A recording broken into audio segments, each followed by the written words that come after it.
Have you ever poured your heart and soul into a song but then just wasn't sure if it was good? This is a problem I've been dealing with when I first started music production. And after 12 years of experience, I think I've finally come up with an easy solution. Throughout this video, I'll show you 5 different ways of evaluating your song to see if it's actually any good, which is harder than it sounds. As we go through them, I'll treat each method like we're leveling up in a video game, starting with the one with the least impact and the easiest to do, and ending on the one with the most impact but the hardest to do. And then also on each level, I'll explain why writing and listening to songs is a lot like shooting paper into a wastebasket.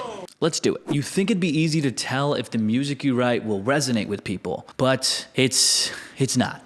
It's one of the hardest things you could do for your own music. The problem is you've sweated over every note and lyric that you're so close you can't see the big picture. It's hard to see the entire painting when you're only an inch away. Yeah, you can ask your family and friends to listen to it, but most of the time all they're gonna say back is, sounds good. Thank you, Mom. I appreciate the support, but it doesn't help that much. But let's explore some things that actually do help. Level 1, do you actually like the song? The titles are gonna seem obvious, but I promise you they are way more complicated than the names themselves. So you made your song, but you're not actually sure if it's good or not. But let's start at level 1. Do you actually like the song? That seems like a simple question, but there's actually a whole lot more to it than meets the eye. Many times right after you release a song, you get excited about it. You just spent hours writing, recording, editing it, and now, of course, you're gonna be excited about it. Of course, you're gonna think it's the next big hit. But rarely is that the case. It's one thing to like the song as soon as you make it and as you're working on it and then immediately afterwards. But I highly recommend waiting a few days after that to let it simmer. If after a few days or even a week you can still remember the melody, the lyrics, and when you re-listen to the song, if it still gets you excited, then chances are you're probably onto something that sounds good. If the opposite happens and you wait a week and the song wasn't as good as you initially thought and it's not hitting the same way, then make another song, dude. Each different song you make will give you another try to make it into the wastebasket. It will give you another piece of paper to crumple to try to be successful. Every time you make it into the basket, that represents a successful song release for you.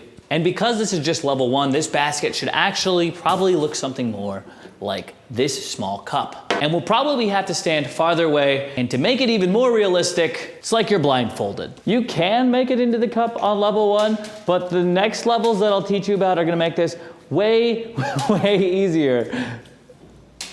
I don't know if I was close. And I should also mention that level 1 can be completely misleading in the first place. Sometimes the way that you feel about the song has no correlation whatsoever to how others will feel about the song. In fact, some famous artists' biggest hits came from songs that they didn't even like in the first place. The All-American Rejects almost didn't put their biggest hit, Gives You Hell, on their album because they didn't like it. Ed Sheeran's team had to beg him for months to put on his biggest hit, Shape of You, because he didn't like it.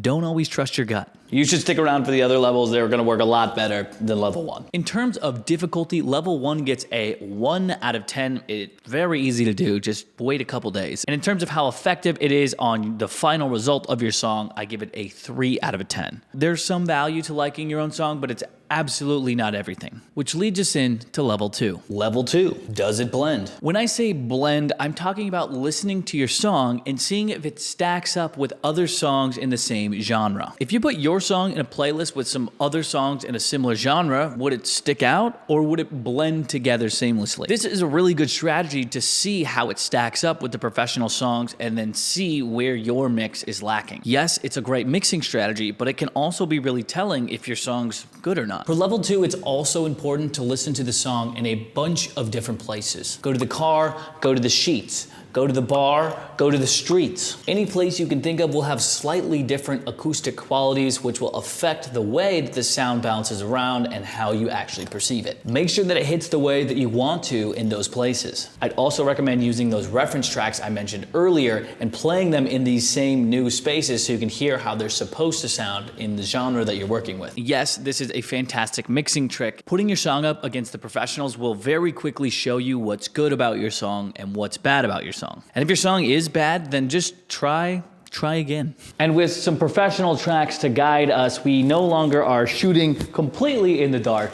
Now we can see a little bit. It's still hard to make, but these tracks are gonna push us in the right direction. In terms of difficulty, level 2 gets a 2 out of 10. You just gotta get up out of your seat and go listen to your beat. In terms of effectiveness, I'd give it a 5 out of 10. Although it's great for pointing you in the right direction, for new producers, it can be really hard to tell exactly why your song doesn't sound like the professionals, which is why we have level 3. If you're liking this video so far, if you've gotten some value from it, go hit that like button. And while you're down there, why not hit the subscribe button as well? We release videos like this every week that will help you make amazing sounding music. Level 3, show it to your family and friends. I know what you're thinking, family and friends, what do they know about music? Well, to be honest, they probably don't know anything, but they do care about one thing in particular that's really important, you. And because they care about you, they'll actually listen to your music even if it's not so good, hopefully. Although 90% of the time you show your songs to your friends and family, it's just going to end in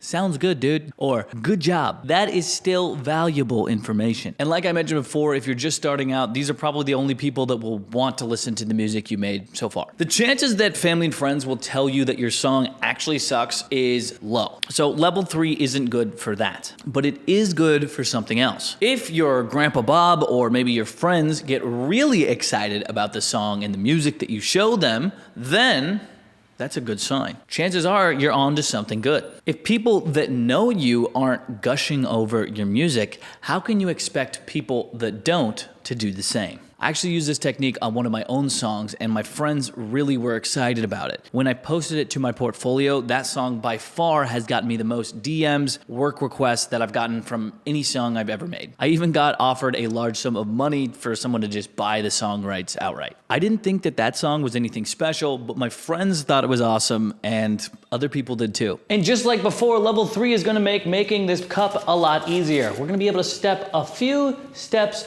closer.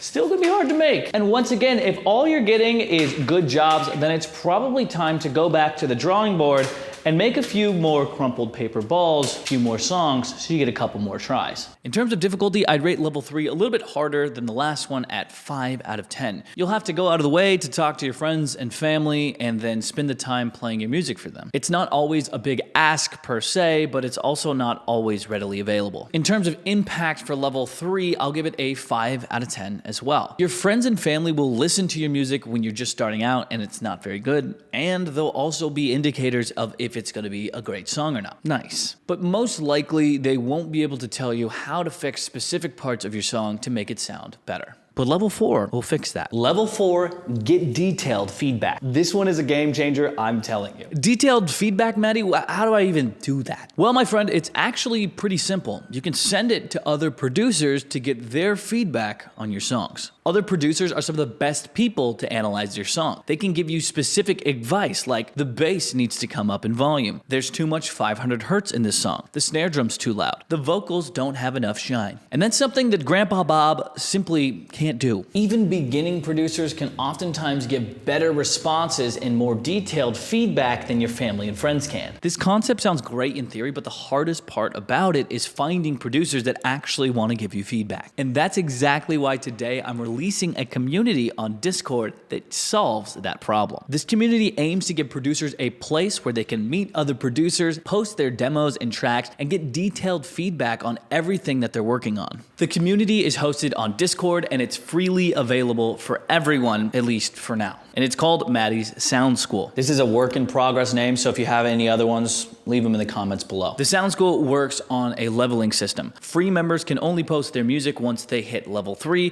which is about 20 messages in the Discord chat. This is to encourage people interacting in the community rather than just posting their songs and getting feedback for themselves. If you don't want to wait to post your music, you can also post it immediately with some of the paid tier options I offer. The paid tiers also offer a bunch of unique perks only available to those that pay, like dedicated forums, album art critiques, Ask Me Anythings with me, weekly live mixing sessions, weekly live song critiques with me, and a whole lot more. My hope is to grow this community into something that will raise the tides of all of the producers in it. I'm really excited to share it with you. You can sign up using the link in the description below. As with all of the other levels, this is going to make our making the basket way easier. Instead of shooting on a measly cup, we are now shooting on an actual wastebasket. With the help of fellow producers, that target that we're aiming for becomes so much easier to hit. And I don't know about you, but I would much rather shoot on a wastebasket than a cup. In terms of difficulty of level 4 and getting detailed feedback, I'd say that it's around a 6 out of 10. But as for the effectiveness, I'd rate this a 9 out of 10. There's almost nothing better that I can think of that will help your music making than getting detailed, specific feedback from professionals and other producers in the community. But there is still one more level to go, and it's the hardest level of them all. Level 5, release that ish. That song. This is the hardest thing to do on this list. I'd rate this a 9 out of 10 in terms of difficulty, but the impact you'll get from this is a 10 out of 10. I mean, nobody is gonna follow or listen to your music if you never release it, which if you're doing music for fun could be totally fine. Maybe that's not your goal, but I imagine for the majority of you, that's probably not why you're here. Releasing a song can be daunting, but here are some nuggets of wisdom I chew on as a creative when I'm thinking about releasing a song to make it easier. Perfect doesn't exist. As much as I tweak things in my song, it just will never be perfect. It just won't. And within that same vein of thought, I follow the 80% rule. I get my song to 80% as good of a sound as I can get it. And then I move on with my life and I get started on the next one. If you know anything about Pareto's law, this is kind of where that 80% comes into play. That last 20% that I leave on a song will usually take 80% of the time. I'm getting the most bang for my buck in terms of time and resources by just focusing on that main 80%. And the thing is, that 100% song, that perfect song, doesn't even exist in the first place. I'd rather have 10 shots to shoot at my waste paper basket than have one perfectly crumpled ball. And you know what happens with every single missed shot that I take?